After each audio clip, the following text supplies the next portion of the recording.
ಅವಂದ ಹಾಡು ಮುಗಿದು ನಂದು ಹಾಡು ಮುಗಿದು ಆಮೇಲೆ ನಿಮ್ಮ ಹಾಡು ಶುರು ಆಗ್ತಾವ.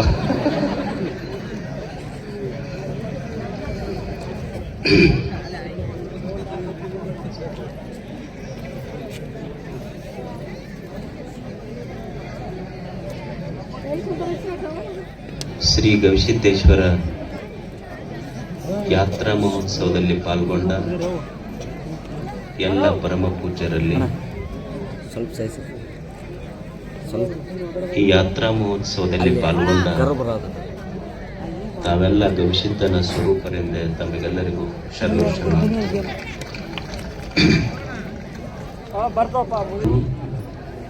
ಜೀವಿಸ್ತೇವೆ, ಆದರೆ ಜೀವನದ ಬಗ್ಗೆ ತಿಳಿದುಕೊಳ್ಳುವ ಹಂಬಲ ಮನುಷ್ಯ. ನಮಗ ಬದುಕ್ತೇವೆ, ಆದ್ರೆ ಬದುಕಂದ್ರೆ ಏನು ಗೊತ್ತಿಲ್ಲ. ಜೀವಿಸ್ತೇವೆ, ಜೀವನ ಅಂದ್ರೆ ಏನು ಗೊತ್ತಿಲ್ಲ. ಒಬ್ಬ ಪಾಶ್ಚಿಮಾತ್ಯ ಚಿಂತಕ ವಿಲಿಯಂ ಜೇಮ್ಸ್ ಅವನ ಹೆಸರು.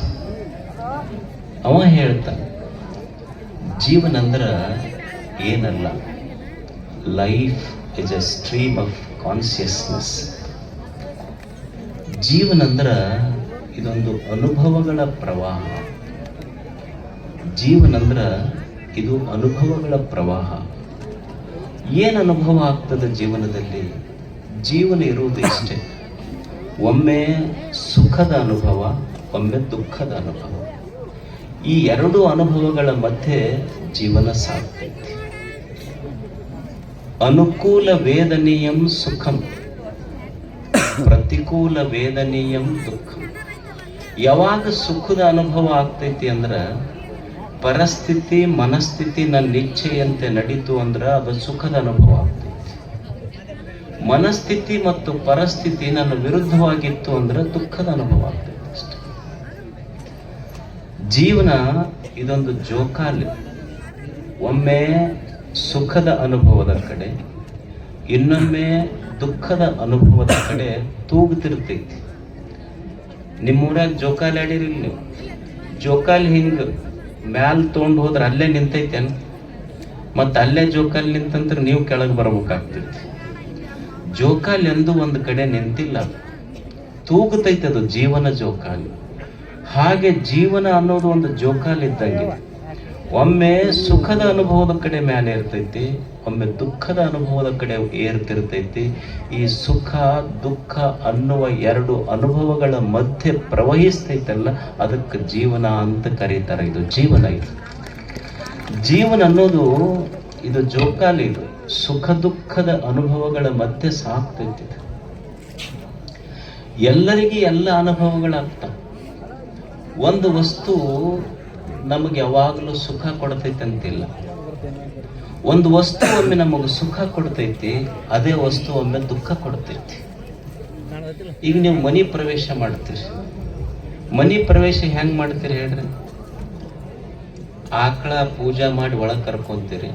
ಪೂಜೆ ಮಾಡಿದ ತಕ್ಷಣ ಅಡಿಗೆ ಮನ್ಯಾಗ ಹೋಗಿ ಹಾಲು ಉಕ್ಕಿಸ್ತೀರಿ. ಅಂದ್ರೆ ಹಾಲು ಎದಕ್ಕೆ ಉಕ್ಕಿಸ್ತೀರಿ ಅಂದ್ರೆ, ಹಾಲು ಉಕ್ಕಿದ್ರೆ ಮನೆ ಉಕ್ಕತೈತಿ.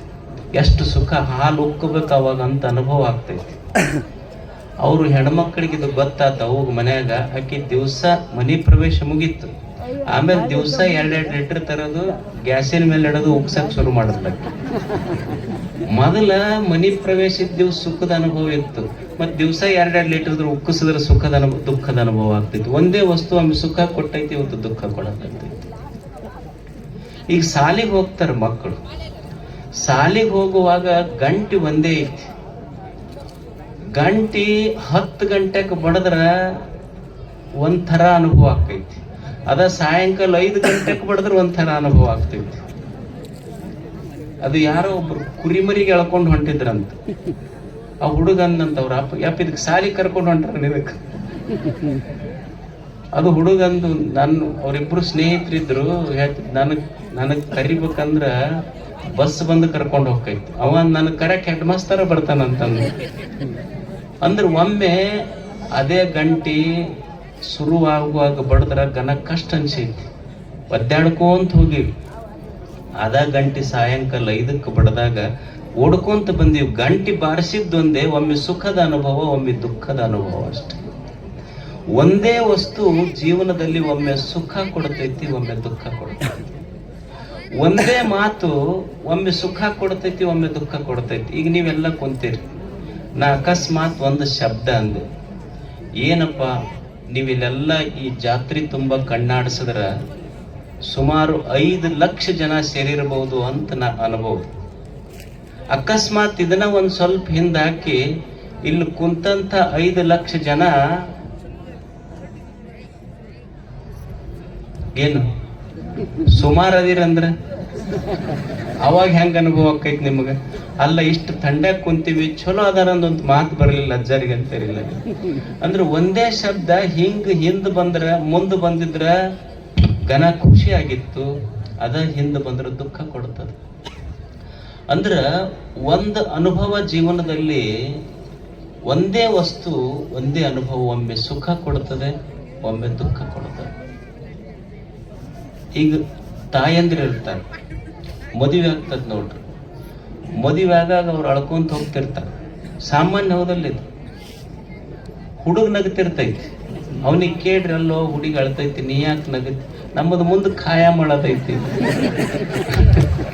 ಮುಂದೈತಿ ನಮ್ದು. ಅದು ಹುಡುಗಿ ಕೇಳಿದ್ರೆ, ಯಾಕೆ ಅಳ್ಕೊಂತ ಹೊಂಟಿಯಲ್ಲ ಯಜಮಾನನ ಮನೆಗೆ ಹೊಂಟಾಗ? ಅಲ್ಲ, ಮತ್ತೆ ಅಲ್ಲಿ ಹೋಗಿ ಬಟ್ಟೆ ತೊಳ್ಯಾಕ, ಮುಸುರಿ ತಿಕ್ಕತ್ತರಿ, ಏನ್ ಡ್ಯಾನ್ಸ್ ಮಾಡ್ಕೊಂತ ಹೋಗ್ಲ? ನಾನು ಅನುಭವ, ಹೋಗುವಾಗ ಒಂದು ಅನುಭವ, ಅವ್ರಿಗೊಂದು ಅನುಭವ, ಹುಡುಗಗೊಂದು ಅನುಭವ. ಆ ಹುಡುಗಿ ಕೇಳಿದ್ರದು, ಮದುವೆ ಆಗಿತ್ತಲ್ಲ, ಮದುವೆ ನನಗೆ ಅವ್ರ ಸ್ನೇಹಿತೆ ಕೇಳಲ್ಲಂತಕ್ಕೆ, ನಿನ್ನ ಮದುವೆ ಆಗಿದ್ದು ಹೇಳೇ ಇಲ್ಲಲ್ಲ ನೀನು. ಅವಾಗ ಹುಡುಗಂದು, ಇಲ್ಲ ಅವಸರದಾಗ ಆತು. ಮತ್ತೆ ಏನ್ ಮಾಡ್ತಾನೆ ನಿಮ್ಮ ಯಜಮಾನ? ಏನ್ ಮಾಡ್ತಾನೆ? ಪಶ್ಚಾತ್ತಾಪ ಪಡ್ತಾನೆ ಈಗ ಅಂದ್ಲಕ್ಕೆ. ಅಂದ್ರ ಒಮ್ಮೆ ಅದೇ ಮದುವೆ, ಒಮ್ಮೆ ಸುಖದ ಅನುಭವ, ಒಮ್ಮೆ ದುಃಖದ ಅನುಭವ. ಅನುಭವಗಳಷ್ಟೇ ಇದು. ಈಗ ನೀವು ನೋಡ್ರಿ, ಒಂದು ಮಗು ಮಳ್ಯಾಗ ಬರ್ತೈತಿ. ಮಳ್ಯಾಗ ಬಂದಾಗ ಅಪ್ಪ ಮಗನಿಗೆ ಬೈತಾನ, ಗೊತ್ತಾಗೋದಿಲ್ಲ ನಿನಗೆ ಮಳ್ಯಾಗ ತೊಯ್ಸ್ಕೊಂಡು ಬಂದಿ ಅಂತ. ಅಪ್ಪ ಮಗನಿಗೆ ಬೈತಾನ, ಅವ್ವ ಮಗನ್ ತಲೆ ಒರೆಸಿ ಮಳಿಗೆ ಬೈತಾಳ, ಕೋಡಿ ಮಳಿ ನನ್ನ ಮಗನ್ ತಲೆ ತೊಯ್ದೈತಿ ನೋಡಂತ. ಒಂದೇ ವಿಷಯ, ಒಬ್ಬರು ಬಾಯಾಗ ಸುಖ, ಒಬ್ಬರು ಬಾಯಾಗ ದುಃಖ. ಅನ್ಸೋದಿಲ್ಲ? ಅಪ್ಪ ಬೈತಿರ್ತಾನ, ಅವ್ವ ಪ್ರೀತಿ ಮಾಡ್ತಿರ್ತಾಳ. ಅನುಭವ ಡಿಫರೆನ್ಸ್ ಆಗ್ತೈತೆ ಇಲ್ಲೋ? ಯಾವುದೋ ಒಂದು ವಿಷಯ ಮನ್ಯಾಗ ಸಂಸಾರದಾಗ ನಡೆದಾಗ ಅವ್ವ ತೊಡಿ ಮೇಲೆ ಹಾಕೊಂಡು ಮಗನಿಗೆ ತೆಲಿಸಿ ಅವ್ರು ಹೇಳ್ತಿರ್ತಾಳೆ, ನಿಮ್ಮ ಅಪ್ಪನ ಭಾಳ ಹಚ್ಕೊಳಕ್ ಹೋಗ್ಬೇಡ ನೀನು, ಹಂಗ ಅಂತಿರ್ತಾನಂತ ಅವ್ವನ ಮಾತು. ಅಪ್ಪ ಕಿರಿಕಿರಿ ಕೊಡ್ತಿರ್ತಾನ. ಎರಡೂ ಇರ್ಬೇಕು. ಒಂದು ಜೀವನ ಪರಿಪೂರ್ಣ ಆಗ್ಬೇಕಾದ್ರ, ಒಬ್ಬ ಯುವಕ, ಒಬ್ಬ ವ್ಯಕ್ತಿ ಪರಿಪೂರ್ಣ ಆಗ್ಬೇಕಾದ್ರ ಮನ್ಯಾಗ ಅವನ ಜೋಗಳು ಎಷ್ಟು ಮುಖ್ಯನೋ ಅಪ್ಪನ ಬೈಗಳವೂ ಅಷ್ಟೇ ಮುಖ್ಯ. ಅಂದಾಗ ಜೀವನ ಪರಿಪೂರ್ಣ ಆಗ್ತೈತೆ. ಎರಡೂ ಅನುಭವ ಬೇಕಷ್ಟೇ. ಅಂದ್ರೆ ಜೀವನ ಇದು ಸುಖ ದುಃಖಗಳ ಅನುಭವ ಅಷ್ಟೆ. ಒಮ್ಮೆ ಸುಖ ಬರ್ತದೆ, ಒಮ್ಮೆ ದುಃಖ ಬರ್ತದೆ.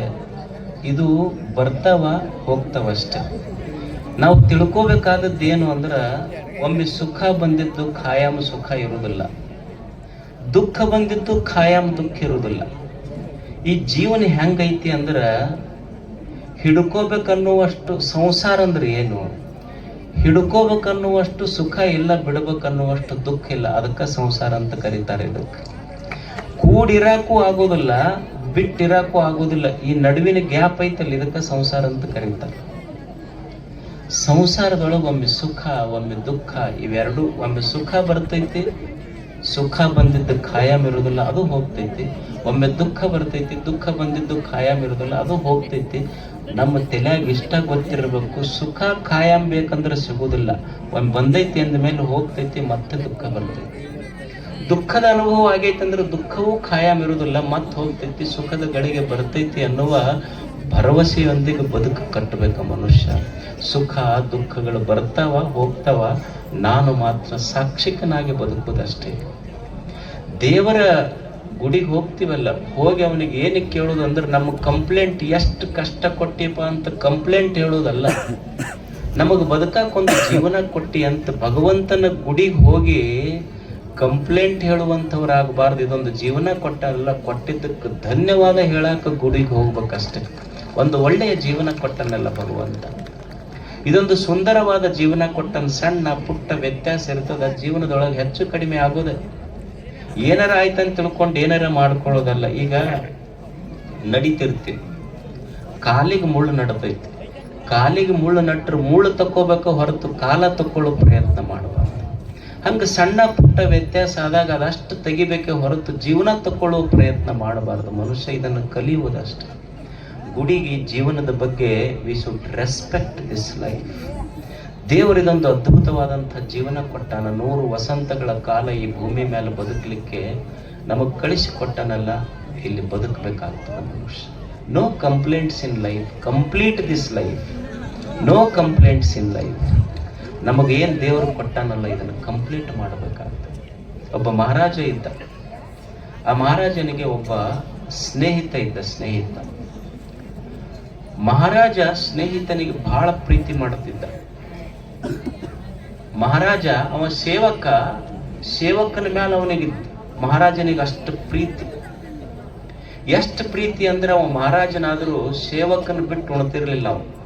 ಅವ ಯಾವಾಗ ಊಟ ಮಾಡಿದ್ರು ಅವನು ಮುಂದೆ ಕುಂತು ಉಣ್ಬೇಕು. ಸೇವಕ ಮೊದಲು ಸೇವಕನಿಗೆ ತಿನ್ನಿಸಿ ತಾನು ಮಹಾರಾಜ ತಿನ್ನಿತಿದ್ದ. ಏನಾದ್ರು ಸ್ವೀಟ್ ಮಾಡಲಿ, ಚಲೋ ಅಡಿಗೆ ಮಾಡಲಿ, ಮತ್ತು ಎಲ್ಲರ ಹೊರಗೆ ಪ್ರವಾಸಕ್ಕೆ ಕೊಟ್ಟು ಕರ್ಕೊಂಡು ಹೊಂಟ್ರು ಅವನಿಗೆ ಕರ್ಕೊಂಡು ಹೋಗ್ತಿದ್ದ. ಮೊದಲು ಅವನಿಗೆ ತಿನ್ನಿಸಿ ತಾನು ತಿಂತಿದ್ದ. ಒಂದ್ ದಿವ್ಸ ಕಾಡಿನೊಳಗೆ ಹೊಂಟ್ರಿ ಇಬ್ರು ಸೇರಿ. ಯಾರು? ಮಹಾರಾಜ ಮತ್ತು ಸೇವಕ. ಇಬ್ರು ಕೂಡಿ ಹೋಗುವಾಗ ಒಂದು ಕಾಡಿತ್ತು. ಆ ಕಾಡಿನೊಳಗೆ ಒಂದು ಗಿಡ, ಅದ್ರ ಬುಡಕ್ ಕುಳಿತರು ಇಬ್ರು. ಕುಳಿತಾಗ ಮಹಾರಾಜ ಒಂದು ಹಣ್ಣು ಹರಿದು ಒಂದು 4-5 ಪೀಸ್ ಮಾಡಿ ಮೊದಲು ತುತ್ತು ಅವನಿಗೆ ಗೊತ್ತಿತ್ತಲ್ಲ, ಅವನಿಗೆ ಸೇವಕನಿಗೆ ಕೊಡೋದು, ಅವನಿಗೆ ಪ್ರೀತಿ ಮಾಡ್ತಿದ್ದ. ಒಂದು ತುತ್ತು ಕೊಟ್ಟ ಕೂಡಲೇ ಅವನ ಸೇವಕಂದ ಮಹಾರಾಜನಿಗೆ ಇನ್ನೊಂದು ಪೀಸ್ ಕೊಡ್ರಿ ಅಂತ ಮತ್ತೆ ತಿಂದ. ಮಹಾರಾಜನಿಗಂದ ಇನ್ನೊಂದು ಪೀಸ್ ಕೊಡ್ರಿ ಮತ್ತೆ ತಿಂದ. ಮಹಾರಾಜನಿಗೆ ಹೇಳ್ದವ ಸೇವಕ ಇನ್ನೊಂದು ಪೀಸ್ ಕೊಡ್ರಿ. ಅವ ಮಹಾರಾಜಗೆ ಸಿಟ್ಟು ಬಂತು. ಅದಕ್ಕೆ ನಿಮ್ಮಂತವ್ ಹಚ್ಕೋಬಾರ್ದು ಭಾಳ ಅಂದ.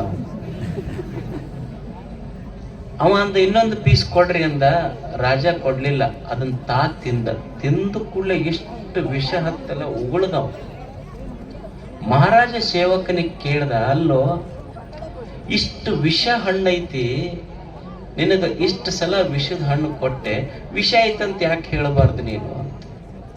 ಅವಾಗ ಸೇವಕ ಕೇಳ್ದ, ಯಪ್ಪ ಇಷ್ಟು ದಿವಸ ಈ ಕೈಯಿಂದ ಸಿಹಿ ಉಂಡೈತಲ್ಲ, ಒಂದು ಸಲ ಕಹಿ ಬಂದಿದ್ದಕ್ಕ ಈ ಸಿಹಿ ಉಣಿಸಿದ ಕೈ ನನಗೆ ವಿಷ ಉಣಿಸೈತಂತ ಕಂಪ್ಲೇಂಟ್ ಮಾಡ್ಲೆ ನಾನು. ಇಷ್ಟು ದಿವಸ ಸಿಹಿ ಉಣಿಸೈತಲ್ಲ ಈ ಕೈ, ಕಂಪ್ಲೇಂಟ್ ಮಾಡೋದಿಲ್ಲ, ಕಂಪ್ಲೀಟ್ ಮಾಡೋದಷ್ಟೇ ಜೀವ. ಮನಸ್ವಿ ಕಾರ್ಯಾರ್ಥಿ ನ ಗಣಯತಿ ಚ ದುಃಖಂ ನ ಸುಖಂ.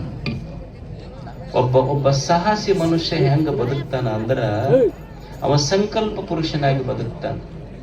ಅವನಿಗೆ ಒಮ್ಮೆ ನೆಲದ ಮೇಲೆ ಮಕ್ಕೊಳ್ಳುವ ಪ್ರಸಂಗ ಬರಬಹುದು, ಒಮ್ಮೆ ಡೆನ್ವಲಪ್ ಬೆಡ್ ಮೇಲೆ ಮಕ್ಕಳು ಪ್ರಸಂಗ ಬರಬಹುದು.